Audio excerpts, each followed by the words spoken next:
some noise for Orange Juice and a Blunt. Whoreson, the story of a ghetto pimp.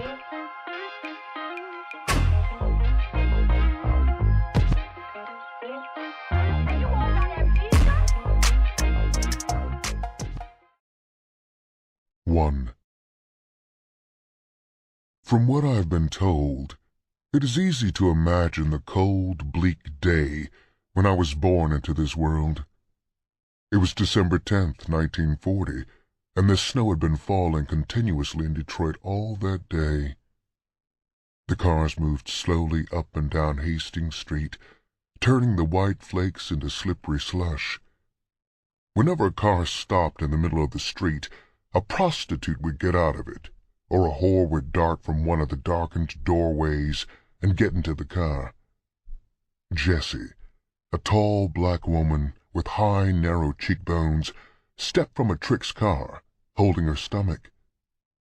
Her dark, piercing eyes were flashing with anger. She began cursing the driver, using the vilest language imaginable about his parents and the nature of his birth. The driver, blushing with shame, drove away, leaving her behind in the falling snow. Slush from the spinning tires spattered her as she held onto a parked car for support. She unconsciously rubbed her hand across her face to wipe away the tears that mingled with the snowflakes. Two prostitutes standing across the street in the silver-lined doorway, an old dilapidated bar that catered to hustling girls, watched her curiously. Before she could move, another car stopped behind her. She turned and stared at the white face leering over the steering wheel. The driver noticed as she turned that her stomach was exceptionally large. Guessing her condition, he drove on. She stood holding her stomach and watching the car move down the street until it stopped near a group of women in front of a bar. She started to move towards the sidewalk, but her legs gave out on her, and she fell into the slush in the street. From the darkened doorways, prostitutes of various complexions ran to the stricken woman's aid. Before, where there had been closed windows, there now appeared heads of different shapes and sizes. "Bring that crazy whore up here," a stout woman yelled from a second-story window. While four women half carried and half dragged Jessie up the stairs, a young girl, still in her teens, yelled to the woman in the window, "I think she gonna have that damn baby, Big Mama." The large woman in the window looked down at the girl, amused. "It's about time she had it, gal. Seems she been sticking out for a whole year." Big Mama started to close the window, then added, "You run down the street and get that nigger doctor, gal, and don't stop for no tricks." The young girl started off for the doctor, muttering under her breath. She ducked her head and pulled up her collar in an attempt to cut off the chilling wind. When a car stopped and the driver blew his horn, she ignored the call for business and continued on her errand. Big Mama's living room was full of prostitutes, sitting and standing around, gossiping. It was rare for a woman to have a baby on the streets. Also, it gave them an excuse to come in out of the snow. "What the hell Jessie working out in this kind of weather for? Ain't she and her man saved no money?" a short, brown-skinned, dimpled woman asked. The room became quiet until another woman spoke up. "You know goddamn well that black-ass bastard she had for a pimp run off last week with some white whore," she said harshly. "He jumped on Jessie and took all the money she been saving to get in the hospital with, too." This comment started up gossip on the merits of various pimps. Then suddenly a slap and the sound of a baby yelling came to them, and everyone became silent. Big Mama put out the few girls who had remained in the bedroom, then took the baby from the doctor and carried it towards the bed. Her large face was aglow with happiness as she smiled at the woman lying in her bed. You can be glad of one thing, Jesse. This baby don't belong to that nigga yours that's gone," she said, while turning the baby around so the mother could see it.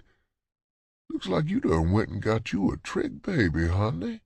But for a child as black as you, I sure don't see how you got one this light." Jessie raised herself and stared at the bundle Big Mama held. "Oh, my God!" she cried, and fell back onto the bed. Big Mama stepped back from the bed, shocked, and held the baby tighter. Her dark face, just a shade lighter than Jessie's, was filled with concern. She had never had a child of her own. Like many women who have been denied offspring, she had an overwhelming love for children.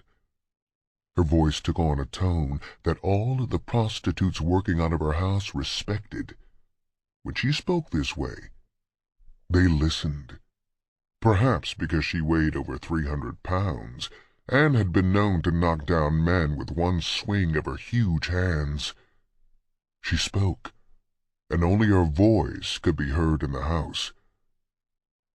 "If you don't want this baby, Jessie, I'll take him." Her eyes were full of tears as she looked down at the tiny bundle in her arms. "You can damn well bet he'll have a good taken care of, too." The small, elderly, balding doctor cleared his throat. He held out a birth certificate. "I have to get on to my other call, so please give me a name for the little fat fella." Jessie stared at the bundle Big Mama held. All the black curls covering the baby's head only inflamed her anger. Her eyes were filled with blind rage as she turned and stared at the doctor. He stepped back unconsciously. Here, he thought, was a woman who had been badly misused by some man. He hoped that he would never again see so much hate in a woman's eyes. Jessie laughed suddenly, a cold, nerve-tingling sound. Big Mama shivered with fear, not for herself, but for the tiny life she held in her arms. "Well, Mrs. Jones," the doctor inquired, "have you decided on what to call your baby?" "Of course, Doc. I've got just the name for the little son of a bitch.